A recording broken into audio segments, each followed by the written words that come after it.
दोस्तों, अगर आपको ये वीडियो थोड़ा सा भी पसंद आया तो प्लीज एक लाइक, कमेंट और चैनल को सब्सक्राइब जरूर से करें। आज के लाइक्स का टारगेट है 200 लाइक्स। मुझे पता है आप इसे पूरा कर लेंगे क्योंकि आप हैं सुपर अमेजिंग। तो चलिए शुरू करते हैं। अध्याय 21 संयुक्त ट्रेनिंग। जंग यी अपनी ताकत बढ़ाने में पूरी तरह फोकस था और बाहर पूरे हुआक्सू देश में पूरी तरह मूवमेंट शुरू हो चुका था। हर बड़े रीजन की अलग अलग पावर टीम्स ब्लिजर्ड सिटी में इकट्ठा हो गईं। माहौल बहुत ही गर्म हो गया। ये वो स्ट्रांग लोग थे जो नॉर्मल दिन में एक दूसरे से मिलना मुश्किल था। अब सब एक जगह थे और आने वाले वॉर में नेम बनाने का सपना रख रहे थे। पूरी कमांड की रिस्पॉन्सिबिलिटी जंग यी ने यंग शिनचिन को दे दी। यंग शिनचिन आर्मी की प्लानर थी और वुलुआन एम्पायर के बारे में जो भी इन्फो थी उसी के आधार पर स्ट्रैटेजी बना रही थी। अब उसकी पावर जागने के बाद ब्रेन की क्षमता और बढ़ गई थी। शायद इंसानों के इतिहास में सबसे हाई आईक्यू वाला इंसान वही हो। एक मेन पॉइंट यह था कि वो पावर के वीकनेस रूल का यूज करके वुलुआन एम्पायर के पावर यूजर्स को एक एक करके हराने की प्लान बना रही थी। इससे लॉस बहुत कम हो सकता था। सब लोग ट्रेनिंग में बिजी थे, यहां तक कि नॉर्मल दिन में सबसे लेजी शू फैटी भी। ली यंगयांग अब जंग यी की टीम में शामिल हो गई थी। उसका डेली काम हल्का था, बस यांग शिनशिन के फाइल्स अरेंज करना और शू फैटी को खाना देना। उसका कुकिंग अच्छा था। शेल्टर में आने के बाद भी वो साथ में खाना बना सकती थी। पर जो केयर ने ये रीजन दिया कि जंग यी को यांगशा का खाना पसंद है, इसलिए उसे किचन में कम आने दिया। असल में जंग यी खाने को लेकर बहुत केयरफुल था और ली यंगयांग को अभी फैमिली जैसा मेंबर नहीं माना गया था। सिर्फ शू फैटी रोज उसका बना लव लंच खाता था। उस रात जब लाइट कम हो गई थी, ली यंगयांग ने हमेशा की तरह एक बड़ा लंच बॉक्स तैयार किया और सॉन्ग गुनगुनाती ट्रेनिंग ग्राउंड की ओर चल दी। शू फैटी और डेंग शेंटोंग पार्टनर थे। दोनों की ताकत लेवल में करीब थी और ब्लैक चैरियट लेवल के गेट पर थे। बस पता नहीं कब पहुंचेंगे। एक के पास आइस कंट्रोल पावर थी, दूसरे के पास लाइट पावर। काफी कंप्लीट टीम थी। ये पेयर भी यांग शिनचिन ने बनाया था। मुझे कॉकरोच से डर नहीं लगता, डर नहीं लगता, डर नहीं लगता। ली यंगयांग खुश होकर सॉन्ग गा रही थी। तभी अचानक उसकी नजर एक डार्क कॉर्नर पर गई और उसने ठंडे टोन में कहा, बाहर आओ। वाकई शार्प सेंस है, तुम पहले जैसी ही हो, कुछ वेस्ट नहीं हुई। डार्क से एक स्लाइट फेमिनिन वॉइस आई और वहां से एक मिडिल एज्ड मैन निकला। वो ब्लैक कॉम्बैट ड्रेस पहने था, लेकिन हाथ में सिल्वर मेटल फोल्डिंग फैन था। ठंडी रात में फैन हिलाना थोड़ा अजीब लग रहा था। ली यंगयांग ने उसे देखा और रिलैक्स हो गई। तियांजी स्टार, तुम? वो वही था जो शेनयांग रीजन में उसका साथी था। 36 ट्यांगंग में से तियांजी स्टार। तियांजी स्टार हंसते हुए बोला, मैं पुरानी फ्रेंड से मिलने आया हूं। लगता है तुमने अच्छा काम किया है। ली यंगयांग की भौं सिकुड़ गई। मतलब? तियांजी स्टार ने ज्यादा नहीं कहा, बस फैन खोला। अब पास्ट याद करने का टाइम आ गया है चिंगन्यो। फैन से व्हाइट बटरफ्लाइज जैसी इल्यूजन निकलकर उसकी आंखों में फैल गई। उसके माइंड में एक बंद डोर खुल गया। अचानक मेमोरीज वापस आ गईं। असल में वो यहां एक प्लान के तहत आई थी जो लॉन्गमिंग गार्ड का था। जंग यी के करीब रहना और उसे ह्वाक्सू को हार्म करने से रोकना। तियांजी स्टार वुलियांग का पावर ज्वांगजो ड्रीम बटरफ्लाई था, जो न सिर्फ इल्यूजन बना सकता था बल्कि मेमोरी को सील भी कर सकता था। इसलिए यह प्लान परफेक्ट था। यंग शिनशिन कितना भी टेस्ट करे, कोई सीक्रेट बाहर नहीं आता। अब वुलियांग ने उसकी मेमोरी वापस दी। वुलियांग बोला, तियानकुई स्टार ने इस एरिया को सील कर दिया है। अब बताओ केओस के पास रहते हुए क्या इन्फो मिली। कुछ देर बाद ली यंगयांग फिर से लंच बॉक्स लेकर ट्रेनिंग ग्राउंड की ओर जा रही थी, खुश होकर शू फैटी से मिलने।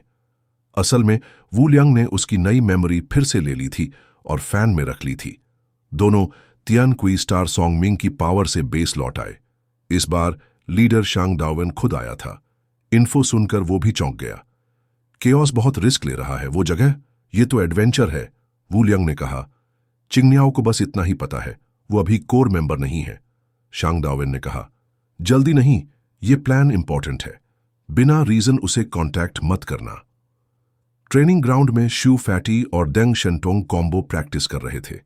पावर इंडेक्स में शू फैटी 1000 ज्यादा था, पर फाइट में डेंग शेंटोंग बेहतर था, क्योंकि मार्शल और गन स्किल में वो बचपन से ट्रेंड था।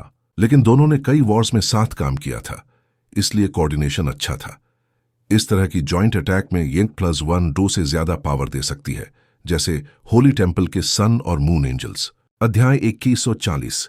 अगर ये भी प्यार नहीं। ट्रेनिंग ग्राउंड में बर्फीली हवा गरज रही थी और होली लाइट ने ऊपर से पूरे हॉल को ढक रखा था।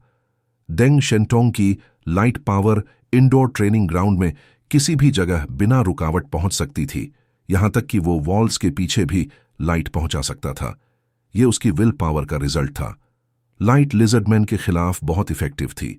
उसकी पावर इंडेक्स बस 17,000 थी, लेकिन एट्रीब्यूट एडवांटेज की वजह से वो लिजर्डमैन के खिलाफ ब्लैक चैरियट लेवल का दबाव डाल सकता था। अल्ट्रावायलेट रेज अभी भी वुलवन रेस के लिए बहुत अनकंफर्टेबल थी। जंग यी के अटैक प्लान में डेंग शेंटोंग एक इंपॉर्टेंट रोल था। उसका मानना था कि वुलुआन एम्पायर पिछली हार के बाद जरूर आर्मर बनाएगा जो सनलाइट और यूवी से बचा सके।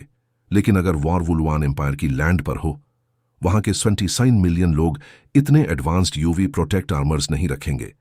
तब डेंग शेंटोंग वुलुआन एम्पायर के ज्यादातर लोगों का नाइटमेयर बन सकता था। उनकी जॉइंट अटैक ट्रेनिंग में पावर कॉम्बो पर फोकस था।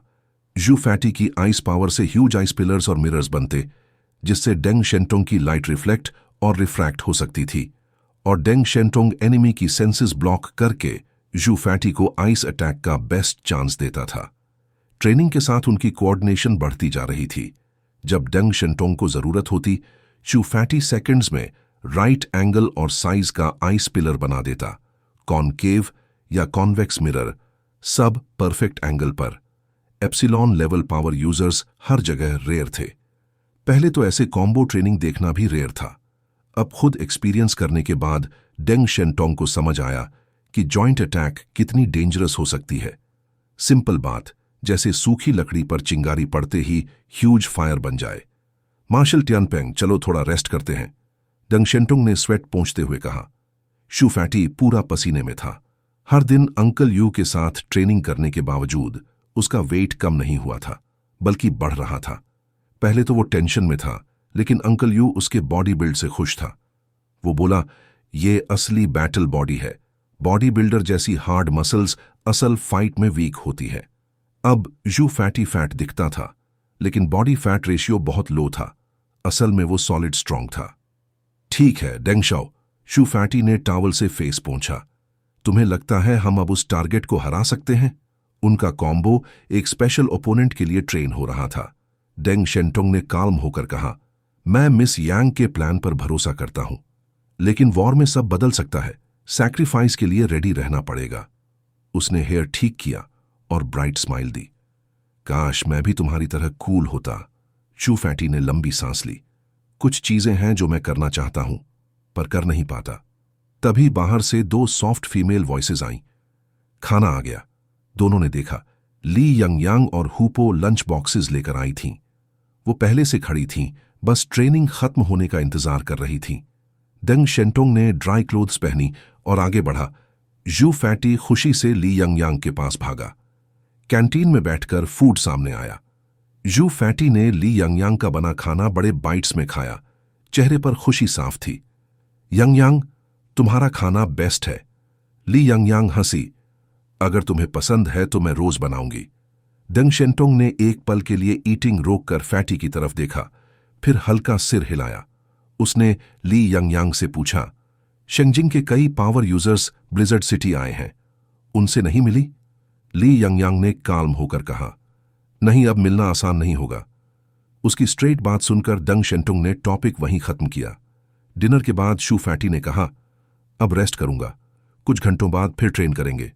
ठीक है, 2 घंटे बाद मिलते हैं। शू फैटी ली यंगयांग का हाथ पकड़कर चला गया। डेंग शेंटोंग और हुपो साथ खड़े उन्हें जाते देखते रहे। डेंग शेंटोंग ने पूछा, हुपो, ये लव है?